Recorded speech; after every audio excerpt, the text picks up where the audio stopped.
Olá, caçadores de história! Acabamos de capturar mais um capítulo incrível deste duelo amoroso. Vamos lá?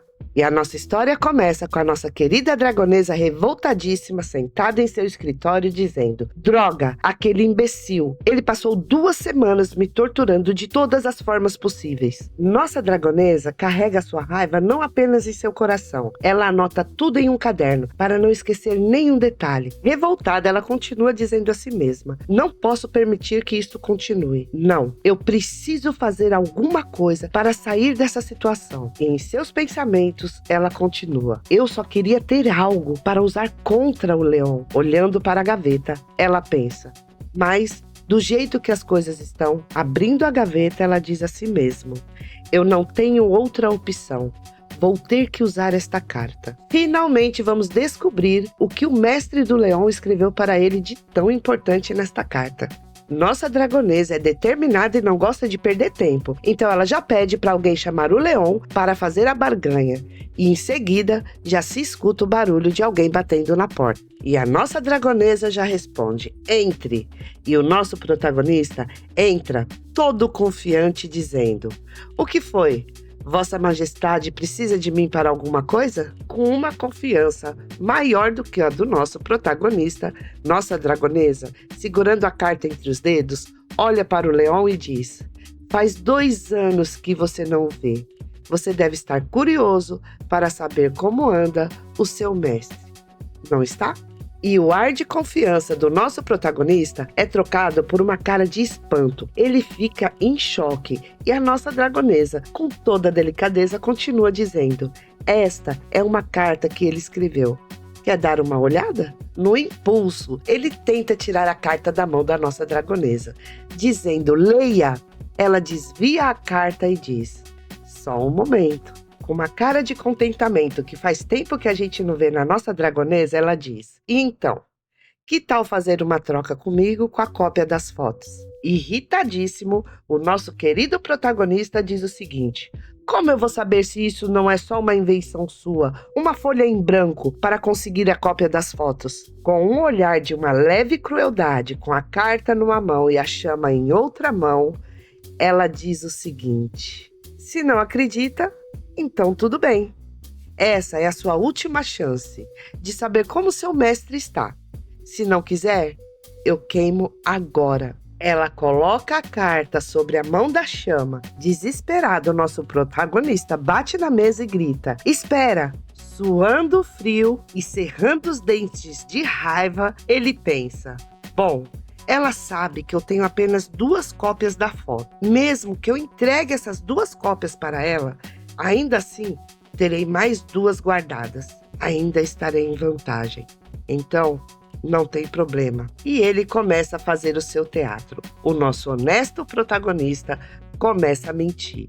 Bate na mesa, tremendo de raiva e diz: Droga! Em seguida, ele levanta o rosto encarando a nossa dragonesa. E ela não abaixa a guarda por nem um minuto, porque ela acredita que agora ela está no comando.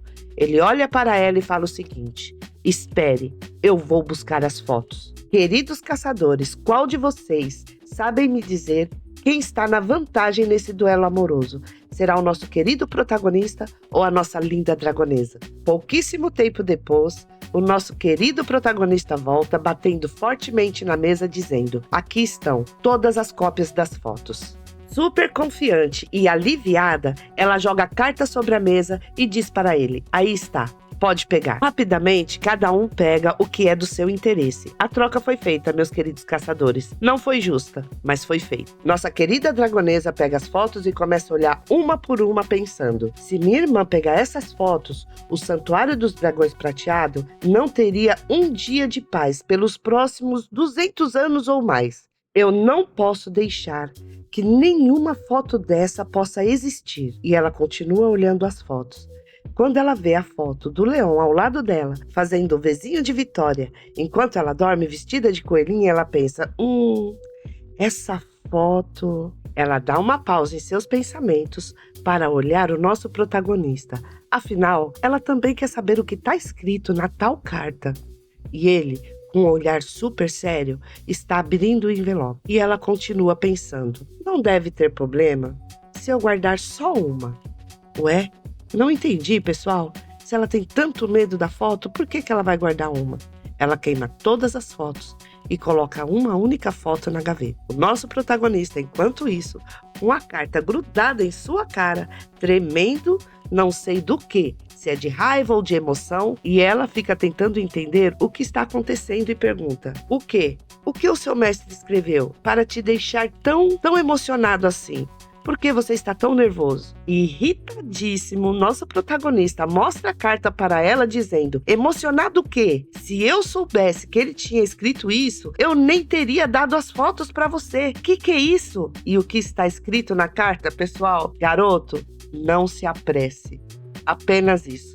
Nada mais. Nossa dragonesa se diverte com a situação hilária do nosso protagonista e fica achando que a barganha foi perfeita, afinal, a carta não tinha nenhuma informação importante. E irritadíssimo, amassando a carta, ele começa a andar dentro do escritório gritando: aquele velho nunca foi normal no seu jeito de agir, mas dizer apenas não se apresse para um discípulo que ele ignorou por 2 anos inteiros. Nosso protagonista sai do surto e começa a refletir sobre a mensagem do seu mestre, pensando: por que será que ele está até preferindo que eu não volte?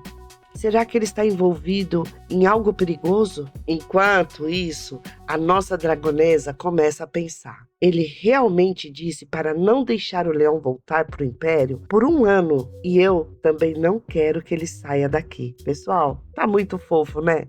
Ela odeia e ama ao mesmo tempo, mas é claro que ela não vai perder a oportunidade de dar uma alfinetada nesta situação. Então, com muita alegria, ela diz: seu mestre provavelmente acha que você ainda está fraco e quer que você treine 1 ano comigo. Nosso protagonista, mais irritado ainda, se vira e fala: o quê? Ele cruza os braços e todo orgulhoso se recorda: antes de vir para cá, há anos, eu que dominei o ringue de todos os caçadores de dragão do Império. Todos os recordes físicos da Academia de Caçadores de Dragão também eram meus. Mesmo que eu tenha ficado parado 2 anos, eles nunca conseguirão me superar. A nossa dragonesa não perde a oportunidade de dar mais uma alfinetada e vai dizendo: é sério? Virar o número 1 só para ser capturado pelo inimigo? Pelo jeito, você é mais campeão de ser feito prisioneiro e entregar trabalhos atrasados, isso sim. Pela cara do nosso protagonista, a provocação acertou ele em cheio. Ele cruza os braços, irritadíssimo, e convida ela: ah é? Que tal a gente ir lá pra fora e lutar de novo? De braços cruzados, ela dá uma gargalhada e diz: da última vez, eu que ganhei, não é? Então, agora a minha taxa de vitória contra você está de 100%. Com um olhar ainda mais provocador, ela termina dizendo: você deveria treinar mais antes de falar isso. De punho fechado, ele encara a nossa dragonesa dizendo: você vai ver só, e sai do escritório soltando fogo pelas ventas. Enquanto a tempestade rola entre os dois, o dia está lindo, deixando o castelo do dragão prateado ainda mais encantador. E o nosso protagonista resolve desfrutar do dia ao lado da sua filha mais nova, que está brincando, porém, uma energia azul emana do seu corpo. Enquanto ela brinca, o nosso protagonista está mergulhado em seus pensamentos. Desde que acordei, já se passaram alguns meses e o meu corpo se restaurou bem em todos os sentidos. Mas o estranho é que a minha energia mágica continua esgotada. Olhando para suas mãos, nosso querido protagonista continua pensando e tentando entender o que está acontecendo com ele. Meu atributo mágico é o raio, um dos elementos mais ofensivos que existe. Porém, ele é realmente eficaz, tanto para eliminar vários inimigos de uma só vez, como para causar um dano bem grave em um dragão rei. Fechando seu punho com toda a força, ele pensa: por mais forte que meu corpo seja, sem o poder mágico, não há como vencer um inimigo no nível de um rei dragão. Testando o seu poder, ele observa e pensa: como eu pensei, ainda está do mesmo jeito. Se eu quiser derrotar a Rosby, eu preciso descobrir por que a minha magia está esgotada. Nesse momento, os pensamentos do nosso protagonista é interrompido pela voz fofa de Moin perguntando: Papai, o que está fazendo? Tentando disfarçar suas preocupações, ele dá um lindo sorriso e responde: o papai está tentando praticar magia de raio. E é claro que a curiosidade de Moin não para por aí. Então ela continua perguntando: magia de raio? Moin também pode usar? Ainda com um sorriso no rosto, ele diz: não é tão simples assim. Cada pessoa desperta um tipo de magia que combina com ela. E você já está quase na idade de começar o seu despertar. Vamos descobrir juntos qual será a sua magia. As perguntas de Moin acabam deixando mais perguntas na cabeça do nosso protagonista. Então ele pensa: que tipo de magia Moin vai despertar? E a nossa cabeça, queridos caçadores, vai ficar com todas as perguntas até o próximo capítulo, porque o capítulo de hoje termina por aqui. Agora vou contar para vocês a cena dos próximos capítulos. E na primeira cena, temos o nosso protagonista, sério, com um arzinho leve de preocupação, pensando bem, que tipo de elemento um híbrido entre humano e dragão desperta? Nossa, pessoal, finalmente algo que chama a atenção do nosso protagonista, que não é a nossa dragonesa, não é mesmo? E para a próxima cena, temos o nosso protagonista no escritório da nossa dragonesa perguntando o seguinte: que elemento a Noa despertou naquela época? Nossa, pessoal, vamos combinar que quando se trata das crianças, os dois dão trégua e finalmente eles conseguem agir como um casal normal. Eu estou ansiosa para saber qual é o poder das crianças.